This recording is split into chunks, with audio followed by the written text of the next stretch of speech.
Assalamualaikum warahmatullahi wabarakatuh. Perkenalkan, nama saya Ilham Abdullah Saiful Ajam. NIM saya NIM 67021900089. Di sini saya dari kelompok 11. Ini adalah ranking siswa. Program ini dirancang untuk mempermudah memasukkan nilai siswa, mengurutkannya, dan mencari nilai siswa yang diinginkan. Fitur dapat mengurutkan ranking siswa secara efisien. Kedua, menggunakan dua metode pengurutan dan dua metode pencarian. Ketiga, bisa mencari data yang diinginkan. Kekurangannya yaitu tampilan data kurang rapih dan program tidak dapat diakses melalui sambungan internet. Di sini saya akan menjelaskan tentang pemrograman modular. Pemrograman modular merupakan metode pemakaian yang sangat mudah digunakan untuk bahasa C++. Pemrograman modular maksudnya adalah membagi program ke dalam modul-modul yang lebih kecil lagi dan saling berkaitan antara yang satu dengan yang lainnya.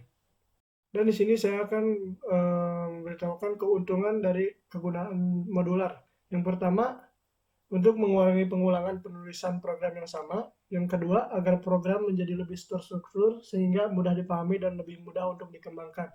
Dan yang ketiga, mengurangi tugas pemrograman rumit menjadi langkah-langkah yang lebih sederhana atau kecil. Ada pembagian sebuah jenis fungsi. Yang pertama yaitu standard library function. Standard library function adalah fungsi-fungsi yang telah disediakan oleh C++ dalam file header atau library-nya. Dan yang kedua adalah programmer defined function, adalah function yang dibuat oleh programmer sendiri. Function ini memiliki nama tertentu yang unik dalam program. Letaknya terpisah dari program utama dan bisa dijadikan satu ke dalam suatu library buatan programmer itu sendiri. Ada rancangan pembuatan fungsi. Ada beberapa hal yang harus diketahui untuk penulisan sebuah fungsi. Yang pertama yaitu data yang diperlukan sebagai inputan. Yang kedua, informasi apa yang harus diberikan oleh fungsi yang dibuat ke pemanggilannya. Dan yang ketiga, algoritma apa yang harus digunakan untuk mengolah data menjadi informasi. Yang pertama yaitu penulisan fungsi di luar fungsi main. Bagian dari program yang menggunakan fungsi terletak setelah definisi dari fungsi, maka deklarasi dari fungsi dapat tidak dituliskan. Yang kedua yaitu penulisan fungsi di dalam fungsi main. Bagian dari program yang menggunakan fungsi diletakkan sebelum definisi dari fungsi, maka deklarasi dari fungsi diperlukan.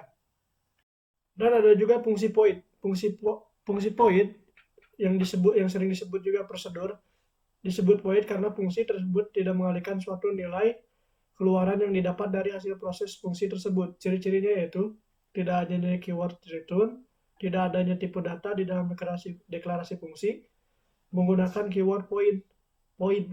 Dan ada juga fungsi non-void. Fungsi non-void disebut juga function disebut non-void karena mengembalikan nilai kembalian yang berasal dari keluaran hasil proses function tersebut. Ciri-cirinya ada keyword return, ada tipe data yang mengawali deklarasi fungsi, tidak ada keyword void, memiliki nilai kembalian, dan dapat digunakan sebagai suatu variabel yang memiliki tipe data tertentu. Sehingga dapat langsung ditampilkan hasilnya. Ini adalah contoh programnya. Sekian penjelasan dari saya.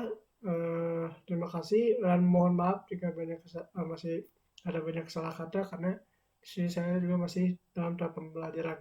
Terima kasih banyak. Saya Ilham Abdullah Saiful Ajam. Terima kasih banyak. Assalamualaikum warahmatullahi wabarakatuh. Di sini saya ingin menjelaskan tentang binary research. Binary research merupakan sebuah teknik pencarian data dengan cara berulang kali membagi separuh dari jumlah data yang dicari sampai sehingga memperkecil lokasi pencarian menjadi satu data. Dengan teknik ini kita akan membuang setengah dari jumlah data. Apabila ditemukan kecocokan data, maka program akan mengembalikan output. Jika tidak, pencarian akan terus-menerus berlanjut hingga akhir dari pembagian jumlah data tersebut. Algoritma ini biasanya banyak digunakan untuk mencari di program dengan jumlah data yang banyak, di mana digunakan untuk mencari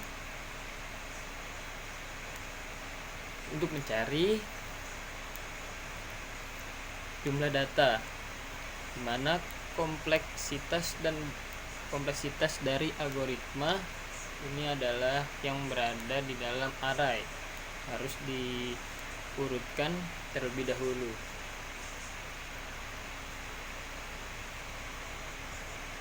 Dan apa saja kegunaan binary research yaitu satu, memperkecil jumlah operasi perbandingan yang harus dilakukan antara data yang dicari dan dengan data yang di dalam tabel. Kedua, beban komputasi juga lebih kecil karena pencarian dilakukan dari depan, belakang, dan tengah.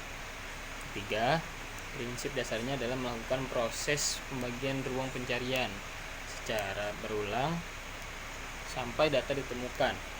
Keempat, syarat utama untuk pencarian binary search adalah data di dalam tabel harus sudah terurut. Sekian dari saya, terima kasih. Perkenalkan, nama saya Christian Ima Wibowo, NIM saya 67021900082. Kali ini saya akan menjelaskan program kelompok kami. Kita kalau dalam yang modularnya kita pakai prosedur.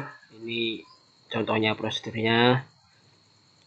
Kalau yang kedua yang materi sorting itu kita pakai dua, yaitu insertion sort sama bubble sort.